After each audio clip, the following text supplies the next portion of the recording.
Vecchia storia, il torneo è comunque questo, le regole ci stanno e anche per dare, capisco che giustamente per dare viva la storia a questo campionato per tutte le posizioni è giusto che ci siano playoff e playout. Noi vinciamo per la seconda volta di fila il campionato, stabiliamo il nuovo record di punti della Serie A comunque a 16 squadre e facciamo un giro di ritorno che al momento sono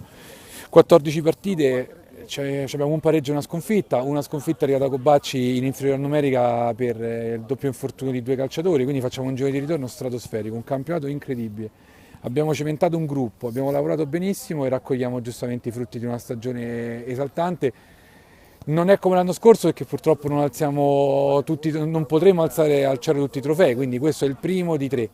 In uno purtroppo siamo usciti, quindi è una stagione diversa, però ripeto, i numeri parlano chiaro, quindi vinciamo credo meritatamente un campionato e come ho detto nelle ultime settimane stare lì davanti per tante settimane con diversi punti di vantaggio è molto faticoso ed è qualcosa che secondo me ha pesato da un punto di vista anche di come abbiamo espresso il nostro gioco nelle ultime partite, però complimenti in primis ai ragazzi e al presidente perché abbiamo lavorato veramente tutti molto bene.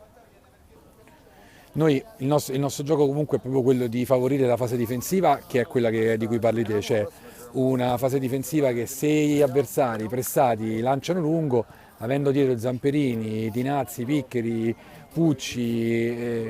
non so se mi sono scordato Conti in primis, cioè tutti i giocatori che effettivamente non vedono l'ora di poter affrontare quel tipo di fase offensiva avversaria. E in questo quindi è un vecchio detto, cioè, la fase difensiva comincia dagli attaccanti, noi siamo una squadra che si muove molto bene secondo me sul campo, ha un gioco ben chiaro e quindi i complimenti vanno a tutti. Poi che il nostro reparto difensivo sia il migliore da 2 anni a questa parte nel campionato è un altro di quei numeri che ci rende orgogliosi.